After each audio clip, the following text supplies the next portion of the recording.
Assalamualaikum warahmatullahi wabarakatuh. Bismillah walhamdulillah wassalatu wassalamu ala sayyidina Rasulillah wa ala alihi wa sahbihi wa mawalah. Amma ba'du.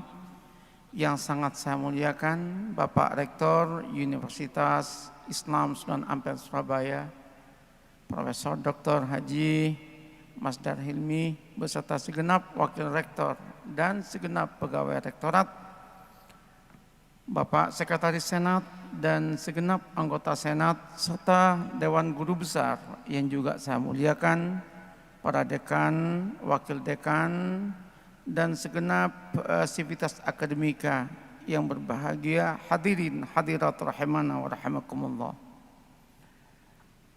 Semua kita tahu hukum Islam itu sesuatu yang sangat vital dalam kehidupan. Perbincangan Islam tidak pernah lepas dari perbincangan hukum Islam. Dalam kajian keislaman atau Islamic Studies, kita kenal hukum Islam sebagai the Queen of Islamic Studies, ratu dari studi Islam. Sebagai ratu harusnya tampil indah. Sebagai ratu harusnya tampil anggun. Sebagai ratu harusnya tampil mendamaikan. Pertanyaannya, sudahkah wajah Islam muncul dalam wajah yang damai? Sudahkah hukum Islam muncul dalam wajah yang sejuk? Ternyata media massa menunjukkan banyak kegaduhan, keriuhan gara-gara hukum Islam yang kesannya garang, yang kesannya kasar, yang kesannya kaku.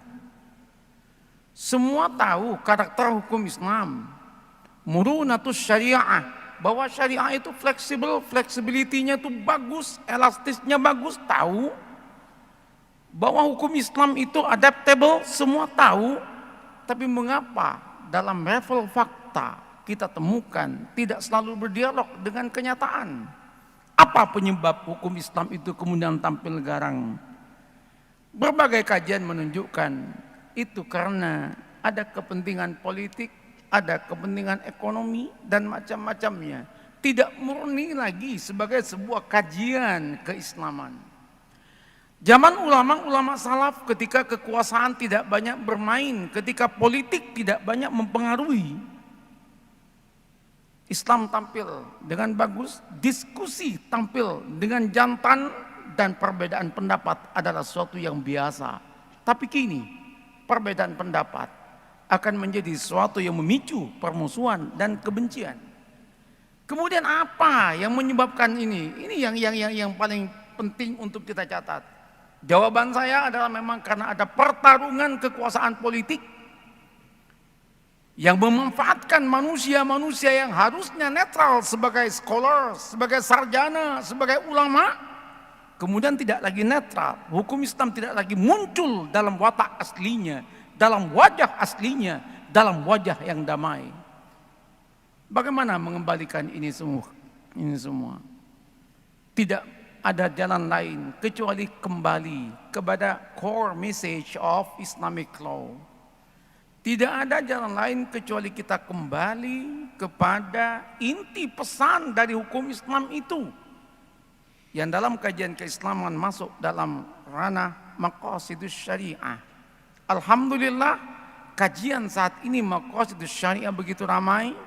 Ada banyak orang bicara tentang maqasidus syariah. Sayangnya, kita kemudian terbelenggu sekian puluh tahun berdiskusi tentang konsep maqasid, lalu naik sedikit menjadi pendekatan, dan ramai orang sudah mulai pendekatan.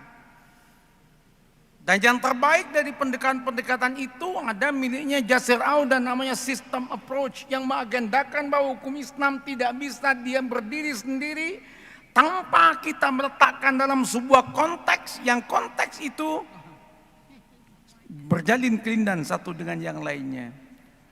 Meletakkan dalam konteks ini akan menjadikan luar biasa. Mengapa? Karena universality of Islam, universalitas Islam, bahwa Islam itu alamiah, ya, bahwa Islam itu adalah bersifat semuanya kapan saja dimanapun, soleh likuli zaman wa makan. akan muncul bukan karena teksnya, tetapi karena pesan yang terus dia mengisi konteks. Kalau teks, habis. Abu Zahra mengatakan an-nusus tatanahi. Teks itu sudah berakhir, Al-Qur'annya segitu nggak akan nambah lagi. Malaikat Jibril tidak akan menurunkan wahyu lagi. Hadis ya sebegitunya. Walakinnal hawadis la tatanahi. Tapi yang namanya peristiwa-peristiwa baru tidak pernah berakhir. Bagaimana kita kemudian merespon sesuatu yang baru? Di situ bukan teksnya, tapi pesan dari teks, core message itu yang sangat penting, dan itu adalah maqasidus syariah. Sayangnya cuma sampai kepada pendekatan, belum total. Sampai saat ini banyak orang mengatakan Jazirah Auda sudah lengkap sebagai sistem. Sampai saat ini ada yang mengatakan Arab Sunni dengan at-taghlib wa taqribnya udah bagus. Ya, bagus. Muncul kemudian Masjid Najjar yang telah mencoba untuk menampaikan indikator-indikator walaupun juga nggak lengkap. Ya, bagus. Tapi mengapa kok hukum Islam belum mampu tampil damai? Jawabannya adalah karena fokus maqasidus syariah saat ini hanya pada tatbikul ahkam, hanya pada penetapan hukum, belum pada penerapannya. Penerapan hukum juga butuh maqasid. Bukan hanya membuat hukum yang butuh pertimbangan kemaslahatan, tapi sampai juga pada pelaksanaannya. Tidak setiap hukum yang dibentuk kemudian hukum itu kemudian diterapkan segera. Bisa jadi besok, bisa jadi lusa, bisa jadi ditunda. Kapan? Tergantung. Tergantung apa? Tergantung kemaslahatan. Ini menuntut yang mana? Ini yang saya sebut dibutuhkan maqasidus syariah as a total approach. Pendekatan totalitas. Maqasid secara totalitas. Indonesia sedang butuh ini supaya tidak gaduh lagi. Saya kasih satu contoh. Ada menarik disertasi mahasiswa bimbingan saya.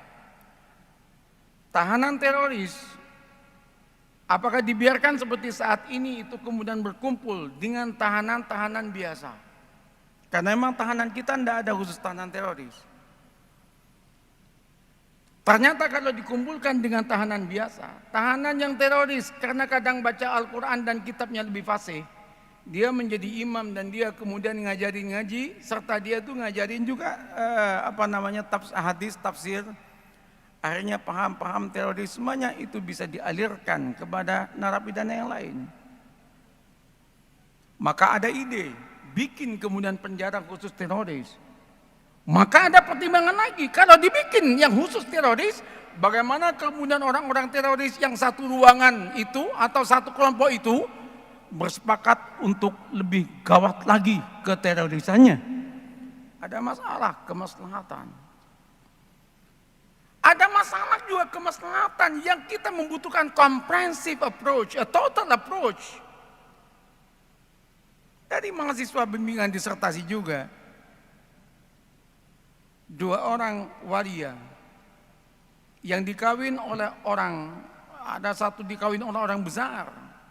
4 tahun yang waria cantik ini setelah menikah ternyata tidak haid.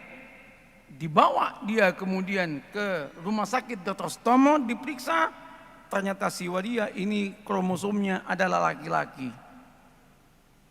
Apakah harus diputuskan sebagai laki-laki dan kemudian putus cinta? Ketika dokter mengatakan Anda laki-laki harus cerai dengan suami Anda, pertanyaannya apakah hukum Islam akan menghancurkan cinta yang secara murni lahir dan dititipkan oleh Allah dalam hati? Di manakah keindahan hukum Islam? Bisakah dijawab hanya dengan teks? Jawabannya tentu dengan pendekatan maqasidus syariah as a total approach.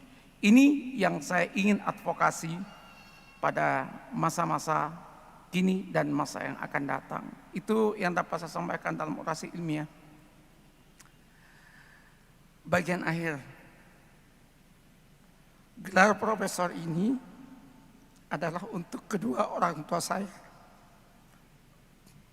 untuk almarhum Kiai Haji Muhammad Hashim dan ibunda saya Nyai Hajah Lailiah yang sudah kembali kepada Allah. Mereka, doa mereka, air mata mereka, keringat mereka yang sampai kepada saya, mengantarkan menjadi semangat saya. Terima kasih kepada istriku. I am standing here because of you. Saya ada di sini karena kamu. Terima kasih keluargaku, saudaraku. Terima kasih sahabat-sahabat semuanya. Terima kasih sahabat-sahabat Kopertais yang luar biasa. Dan terima kasih kepada segenap PT KIS yang sempat untuk mengirim, walaupun saya tidak pernah meminta kiriman karangan bunga. Di luar ada 50 karangan bunga untuk kami. Terima kasih untuk para kiai dan terima kasih untuk semuanya. Khusus kepada tim kami, Ananda Taufik Hendra, terima kasih atas segala bantuannya. Terima kasih semuanya. Saya ingin apa yang saya dapat dan ilmu yang saya miliki, semoga ada manfaat untuk semuanya. Inilah Ahmad Imam Mawardi, manusia dhaif, manusia yang tidak punya apa-apa, tapi ingin memberikan sesuatu yang kira-kira saya bisa persembahkan untuk negeri ini, untuk agama ini, untuk Winsa, alma mater saya ini. Terkhusus kepada seorang guru yang sekaligus orang tua saya, yang luar biasa memperhatikan saya, tidak hanya memperhatikan akademik saya, tapi kesehatan saya. Profesor Dr. Kiai Haji Ridwan Nasihat MA, terima kasih sekali atas supportnya. Pak Dekan, terima kasih Pak Dekan, dan juga kepada mantan Dekan yang telah juga mengurusi segala kepangkatan saya. Sahabat-sahabat semua, tidak saya sebut nama-nama panjenengan semua, tapi yakinlah semua nama dan semua orang yang pernah hinggap dalam sejarah kehidupan saya tercatat rapi dalam kehidupan saya. Semoga ridha Allah untuk kita semuanya. Assalamualaikum warahmatullahi wabarakatuh.